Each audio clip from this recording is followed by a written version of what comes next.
Sir next ఏంటంటే ఇప్పుడు పేర్ని నాని గారి సంగతి వస్తుంది. హ్మ్. హ్మ్. పేర్ని నాని గారి వైఫ్ సతీమణి ఎవరైతే ఉన్నారో, సో వాళ్ళ పైన చాలా నిందలొస్తున్నాయి. I mean ఆరోపణలొస్తున్నాయి.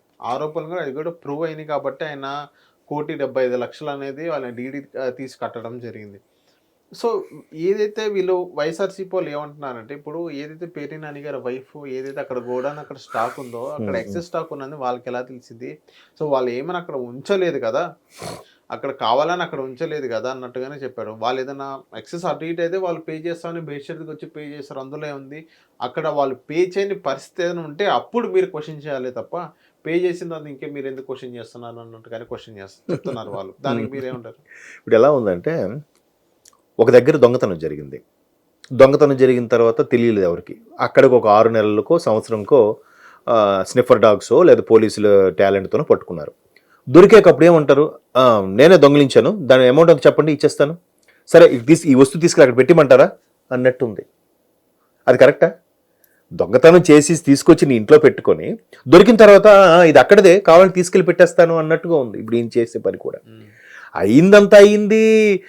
ఏది పయ్యావులు గారు ఆర్థిక శాఖ మంత్రి తాలూకా బావమరిది కాదు దియ్యంకుడు ఇందులో హస్తముందని పెద్ద పెద్దగా మైకులు పెట్టుకొని మాట్లాడి పచ్చి అబద్ధాన్ని కూడా నిజం చేసేలాగా 10 సార్లు మాట్లాడారు. అంబటి గారు మాట్లాడారు, పేర్ని గారు మాట్లాడారు, చాలా మంది మాట్లాడారు. మరి ఇప్పుడు ఇదే పేర్ని నాని గారు ఎందుకు డీడీ తీయాల్సి వచ్చింది? ఆ పయ్యావుల కేశవ్ గారు వియ్యంకుడు ఈయన, లేకపోతే ఈయన వియ్యంకుడా? అంటే చూడండి ఎంత క్లియర్గా కనబడుతుంది కదండి. దొంగతనం చేసి తీసుకొచ్చి దొరికిపోయిన తర్వాత దీనికి తీసుకొచ్చింది నేనే, దీనికి చెప్పండి చార్జ్ చేస్తాను అన్నట్టుగా ఉంది. అలాగే ఉంది కదా ఇప్పుడు. మరి మీరు తప్పు చేయకపోతే, మీకు సంబంధం లేకపోతే మీరు డీడీ ఎందుకు తీశారు? ఆ 1,75,00,000 వాల్యూ గల ఆ రైస్కి సంబంధించి ఏదైతే ఆ వేయింగ్ మిషన్ కాటా నుంచి జరిగిందంట స్కామ్. మళ్ళీ అవును, అక్కడ కాటా తప్పు, ఆ కాటా సరిగా పనిచేయకపోతే నేను మాత్రం ఏం చేయను అన్నట్టుగానే క్వశ్చన్ చేస్తున్నారు కదా. ఏమండి, కాటా టన్నుల్లో చూసేది. అది టన్ను అంటే ఎంతండి? 1000 కిలోలండి. కేజీ 2 కిలోలకి తేడా తెలియదండి. 1000 కిలోలకి తేడా తెలీదా? అంటే వే బ్రిడ్జ్ అనేది అక్కడ ఫరక్ ఉంది కొంచెం, దానివల్ల అక్కడ టన్నులో 185 టన్స్ అనేది తేడా వచ్చింది. సరే తేడా వచ్చింది కాబట్టి నాకు తప్పు లేదు, నేను సింగిల్ ఎంపీ పే చేయను, నికాసుగా ఉండమనండి. ఎందుకు చేసేయాలి? కాటా తప్పు, ఆ ధర్మకాట ఏదైతే ఉందో అది తప్పు చూపించింది, అది మనిషి కాదు, దాని మీద కేసేద్దామంటే సరే దాన్ని కావాలంటే ప్రూవ్ చేసుకోండి, మళ్ళీ తెప్పించండి అని చెప్పొచ్చు కదా. ఎందుకు పే చేసేయాలి?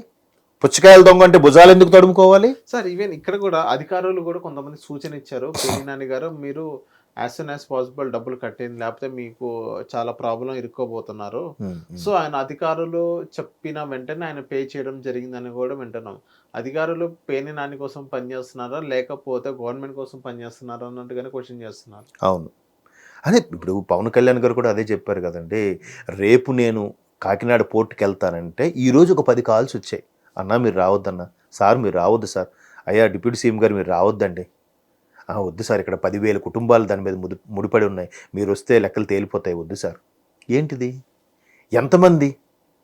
అంటే ఇప్పుడు ఇవన్నీ విషయాలు పక్కన పెడితే అల్టిమేట్గా మారాల్సింది ప్రజలేనండి. సో ప్రతి ఒక్కరు ఇప్పుడు పథకాలు, జగనన్న పథకాలు ఇచ్చాడు, పథకాల వల్ల ఉపయోగం ఏంటి? నీ కాలు మీద నువ్వు నిలబడగల ఆత్మస్థైర్యాన్ని, నిన్ను ఒక లీడర్గా రూపాంతరం చెందించే ఒక విలువలతో కూడిన ఇవి నీకు అందజేస్తే ఆడు అసలైన లీడర్. ఒక 1000 మంది లీడర్లను తయారు చేసేవాడు అసలైన లీడర్ అంట. ఎంతసేపు నా కిందే ఉండాలి, నా కింద మీరు, నేను అప్పర్ హ్యాండ్ నాదిలాగా వేస్తాను మీరు అందుకోవాలి అన్నట్టుగా ఉంటే ఆయన ఏం లీడర్ అవుతాడు?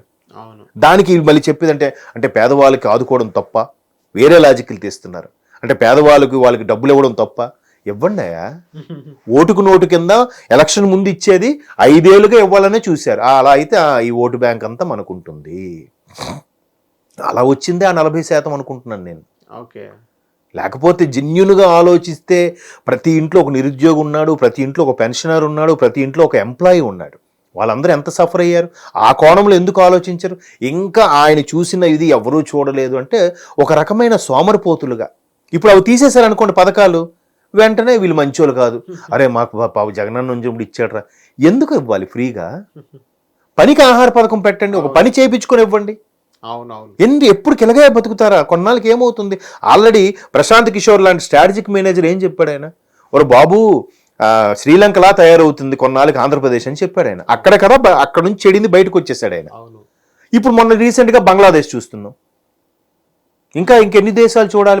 మన చుట్టుపక్కల మన నైబర్స్లోను ఉన్న కంట్రీస్లోను చూస్తున్నా ఇంకా కళ్ళు తెరవకపోవడం ఏంటి వీళ్ళు? మళ్ళీ ఏమంటే రాజకీయ నాయకులు ఇదైపోయారబ్బా, అధికారులు ఇదైపోయారబ్బా. ఎందుకు వాళ్ళని వీళ్ళు?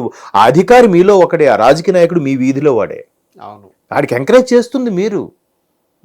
జయప్రకాష్ నారాయణ గారు అన్నట్టు డబ్బులు తీసుకోకుండా ఓటేసే సత్తా నీకుందా అని అడిగాడు ఆయన. అవును. నోబడి.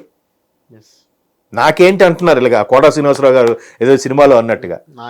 నాకేంటి అన్నమ్మ కొద్దిగా మా మీ ఇంట్లో ఎన్ని ఓట్లు ఉన్నాయి? 5 కొద్దిగా మా వాళ్ళకి అంటే వేస్తాం కానన్నా పక్కపాటి వాడు 10,000 ఇస్తామన్నాడు అన్న. అవునా, ఇది నేను 12 ఇస్తాను. ఆడి ధర తీసుకుంటున్నాడు, వీడి ధర తీసుకుంటున్నాడు, నచ్చినోడికి వేస్తున్నాడు. అవును. ఇక్కడ అంటే మారాల్సింది ఇక్కడ నుంచే రావాలి. పోనీ పరిపాలన పదంగా కొన్ని స్ట్రిక్ట్ చేద్దామనంటే బాబు గారు వచ్చాడు కోసాడు, లేదా పలానా వచ్చాడు ఆయన తీసేశాడు, ఏంటిది? అంటే ఈ యాటిట్యూడ్ పోవాలి. ఇది ఎప్పుడు పోతుందో చెప్పలేం.